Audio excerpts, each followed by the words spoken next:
see we're on the side today, okay?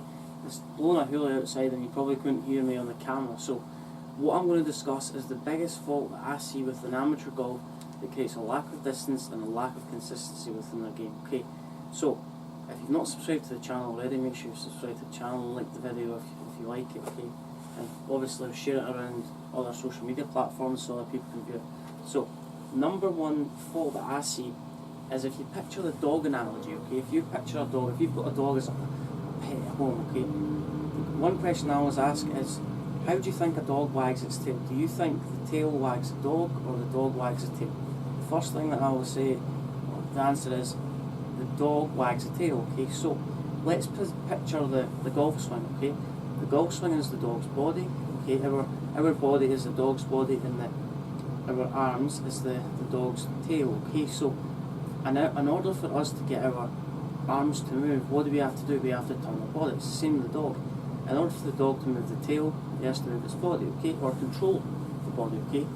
What I mean by that is too many golfers use the smaller muscles to try and hit the golf ball instead of the bigger muscles, okay?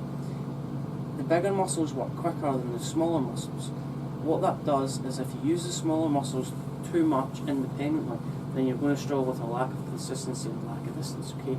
So let's focus on the bigger muscles, the shoulders, the core, okay? The core is the most important thing when it comes to creating power. It's the engine of the golf swing, okay? So the first thing that I see with an amateur golfer is, or any level of golf, doesn't matter, they take the club back very wristy, okay, on the way back, and as they come to the top of the backswing, their body hasn't turned, okay? Their body hasn't turned whatsoever.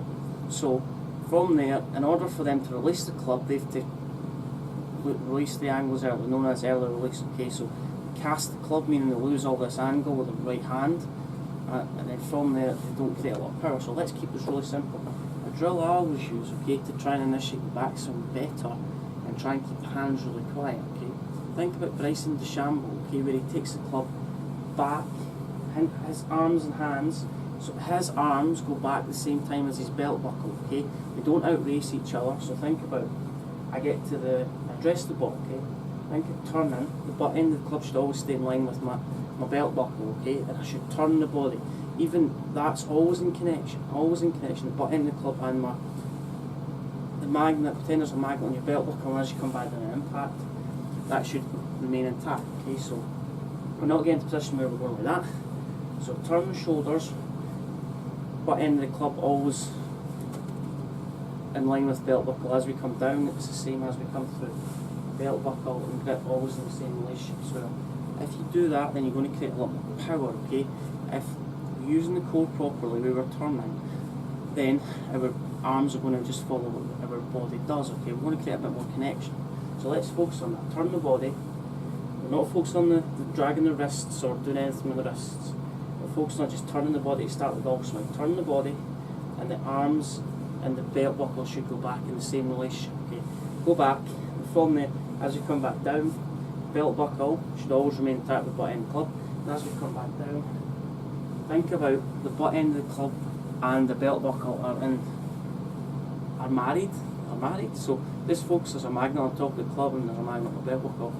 They always stay intact, okay? We don't want to go like this. So back once more.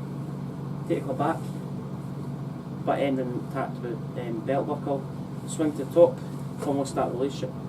The hands are going to lift slightly, but that doesn't really matter. So, and as we come back down, belt buckle intact with butt end, and as we come back through, belt buckle intact, okay? So, if you've got any thoughts on that video, that's enabling you to try and initiate the backswing a little bit better, using your body, using your core, trying to create a bit more power.